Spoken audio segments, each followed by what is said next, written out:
Narito tayo ngayon upang matunghayan ang nakakakilig, napaka-sweet at talaga namang sobrang pinakainaabangan ng mga fans na love story ni Kalingap Dan at ni Joy. Sa pagpapatuloy ng ating istorya ay kasalukuyan nga na nag-uusap si Kalingap Dan at si Joy. Meron kasing sorpresa si Kalingap Dan para kay Joy kaya naman kinakabahan daw si Joy, ngunit sure siya na magiging masaya siya dito. So, wala ka namang hinahabol na oras? Wala naman. Wala naman. Ano naman po kaya yung surprise niyo? Parang kinakabahan ako sa... Nadala ka na? mm. Huwag kang kabahan. Matutuwa ka naman sana dito. Sana. Sa surprise ko para sa'yo. Ngayon ko na kaya sa gawin yung surprise ko. Ready ka na? Totoo kasi niyan, may gustong sana ako itanong sa'yo. Kung pwede ka sana ligawan. Kung anong sagot mo? Kung yun yung tanong ko sa'yo. Pwede? Joke lang. Joke lang. Masyado kang kinakabahan, Joy. Pero, seryoso nga. Kasi nga, medyo nakikilala na natin isa't isa. Kaya, di ba, inabes na ako umamin sa'yo na ikaw yung special someone, ikaw yung crush ko, tapos na-develop na ako sa'yo, di ba? Wala pa bang, hindi ka pa ba nakakahalata? Pinaprank mo yata ako eh. Hindi. Sabi ko nga sa'yo, di ba, hindi na namin ikaw papaiyakin or hindi na kita hahayaan na masaktan ulit. Kaya, yun nga, totoo nga. Ayaw maniwala. Hindi ka pa makakasagot? Hindi.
Then, Dito nga ay dumating na ang pagkain na in-order ni Kalingap Dan para sa date nila ni Joy.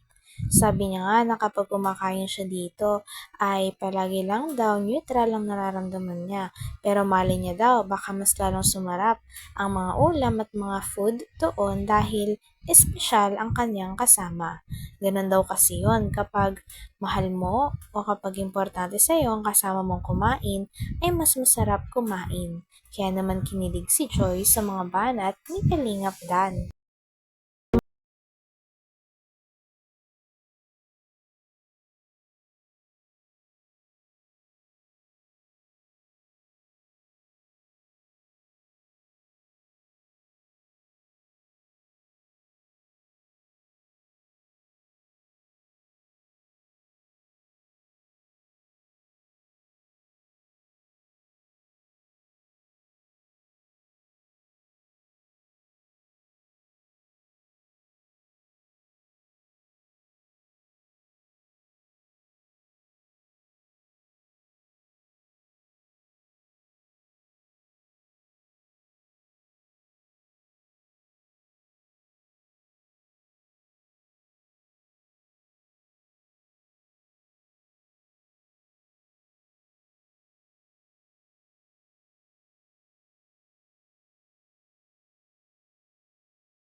Punta na tayo sa sa surprise ko sa'yo.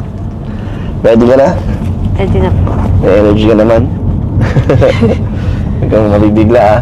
May ka ba? May idea ka kung saan? Wala lang.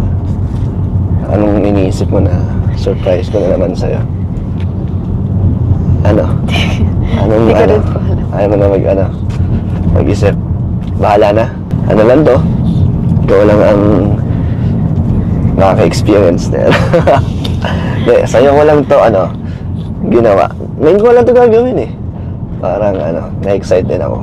Huwag ka magagalit ah. Hindi na. Oo, galit ka na naman. Ay, hindi, baka tuluyan ka na magalit.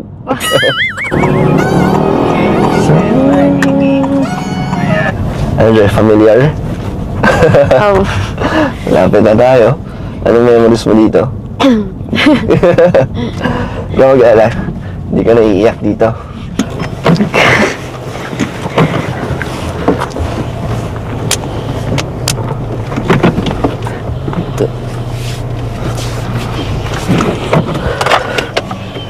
Pwede ka na.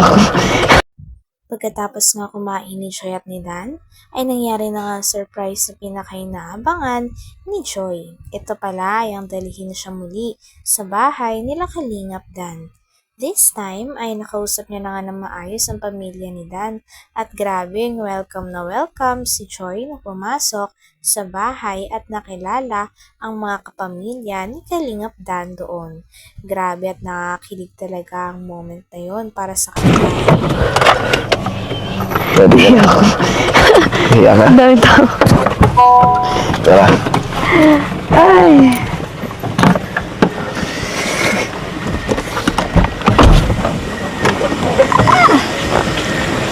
Ayan, ito na kami! Anong meron dyan? Ito ang buong pwersa! Huwag kang kabahan. Dito lang sa tabi mo.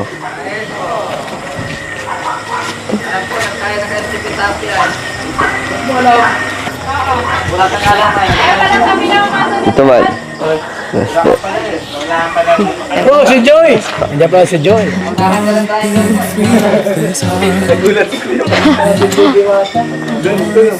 Kain po, kain! Hello po. Hello po. Hoy, good morning!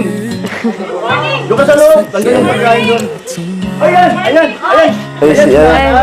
Supporter mo. Pagkain ka na, Reno! Dalawa, Joy! Live na si Joy. Nay, kunin mo to na yun. Ayan o, papicture ka na! Ayan! Ayan, bro! Ito ang inantay ko. Thank you po. Hello po. Wala po. Oy! Oy! Galing ha. Oh, Selena! Nandito ka pa? Sa rubo ka pa. Parang feeling mo yung Pa! umuwi. Sila ang temi daw.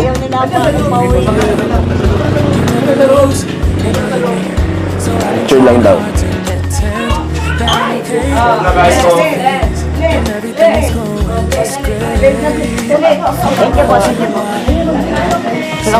Si Tangga. Joy. Si Joy. Medyo bless ka sa mga sa mga matubag. Hello po, Auntie M. Oh my God! Napogi kong Andito na po yung hinahanap nyo. Hello! Hello! Enjoy kami! Ito, Jonah.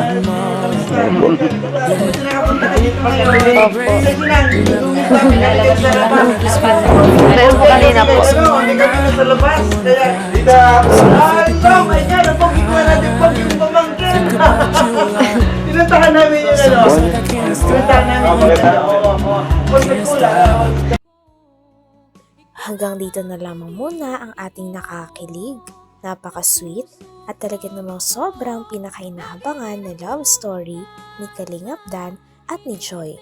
Maraming salamat sa inyong panonood. Hanggang sa muli.